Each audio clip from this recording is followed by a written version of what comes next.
അബ്ദുൽ മുത്തലിബുമായി ബന്ധപ്പെട്ട മറ്റൊരു സംഭവം നമുക്ക് കേൾക്കാം.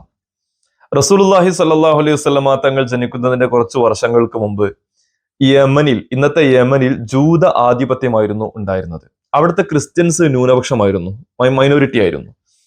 ഈ ജൂതന്മാർ ക്രിസ്ത്യാനികളെ പീഡിപ്പിക്കുകയും ആക്രമിക്കുകയും പ്രയാസപ്പെടുത്തുകയും ചെയ്യുന്ന ഒരു അവസരത്തിൽ റസൂലുള്ളാഹി സ്വല്ലല്ലാഹു അലൈഹി വസല്ലമ തങ്ങൾ കത്തയച്ച് പരിശുദ്ധ ദീനിലേക്ക് ക്ഷണിച്ച ഒരു നജ്ജാശി രാജാവുണ്ട്. ആ നജ്ജാശി രാജാവിന്റെ വാപ്പയോ വല്യുപ്പയോ ആയിരുന്ന നജ്ജാശി ആയിരുന്നു എത്യോപ്യ, അതായത് അബിസീനിയയിലെ മഹാരാജാവ്.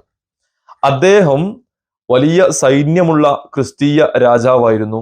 അദ്ദേഹത്തിലേക്ക് യമനിലെ ക്രിസ്ത്യാനികൾ കത്തയക്കുകയും അങ്ങനെ അദ്ദേഹം അവിടേക്ക് വലിയൊരു സൈന്യത്തെ, യമനിലേക്ക് അബിസീനിയയിൽ നിന്നും വലിയൊരു സൈന്യത്തെ പറഞ്ഞയക്കുകയും അങ്ങനെ യമനിൽ ക്രിസ്ത്യാനികൾ വിജയിക്കുകയും അവിടുത്തെ ജൂതന്മാരെ മുഴുവനും അവിടെ നിന്നും ആട്ടിയോടിക്കുകയും അവർ പല സ്ഥലങ്ങളിലേക്കായി അവർ ഓടിപ്പോവുകയും ചെയ്തു എന്നതാണ് ചരിത്രം. പിന്നീട് യമനിൽ ഈ നജ്ജാശി തന്നെ അയച്ച ഒരു ഗവർണറാണ് അബ്രഹത്ത് ബിൻ സബാഹ്. നമുക്കെല്ലാവർക്കും അറിയായിരിക്കും അബ്രഹത്ത് ബിൻ സബാഹ്.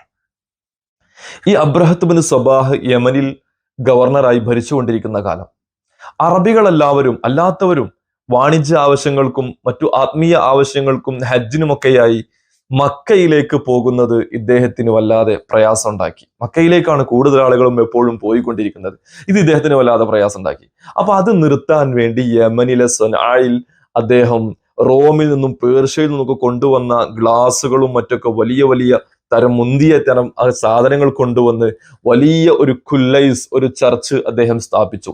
എന്നിട്ട് ജനങ്ങൾക്കിടയിൽ വിളംബരം ചെയ്തു, ഇനി എല്ലാവരും ആരാധനയ്ക്ക് വേണ്ടി ഇങ്ങോട്ടാണ് വരേണ്ടത്, ഈ കുല്ലൈസിൽ വന്നാണ് ആരാധിക്കേണ്ടത് എന്നൊക്കെ പറഞ്ഞു. അപ്പൊ ഇത് അറിഞ്ഞ ബനു കിനാനയിൽപ്പെട്ട, അറബികളുടെ ഗോത്രമാണ് ബനു കിനാന, ബനു കിനാനയിൽപ്പെട്ട ഒരാൾ ദേഷ്യം പിടിച്ച് ഒരു രാത്രിയിൽ ഈ കുല്ലൈസിൽ മലമൂത്ര വിസർജനം നടത്തി. ഇതറിഞ്ഞ അബ്രഹത്തിന് വല്ലാതെ ദേഷ്യം വരികയും ഇതിനു പകരമായി നിങ്ങളുടെ കഅബ ഞാൻ പൊളിക്കുക തന്നെ ചെയ്യും, തകർക്കുക തന്നെ ചെയ്യുമെന്ന് ശപഥം ചെയ്യുകയും ചെയ്തു അബ്രഹത്ത്. അതിനുവേണ്ടി 60,000-ഓളം വരുന്ന സൈന്യത്തെ, ഒരു സൈനിക വ്യൂഹത്തെ തന്നെ അബ്രഹത്ത് അണിനിരത്തി. പോരാത്തതിന് എത്യോപ്യയിൽ നിന്ന് ആഫ്രിക്കൻ ആനകളെ അദ്ദേഹം കപ്പൽ മാർഗം യമനിലെത്തിച്ചു. പ്രത്യേകം ട്രെയിൻഡായ ആനകളെ അദ്ദേഹം, ഒരുപാട് ആനകളെ എത്യോപ്യയിൽ നിന്നും യമനിലേക്ക് കൊണ്ടുവരികയും ചെയ്തു.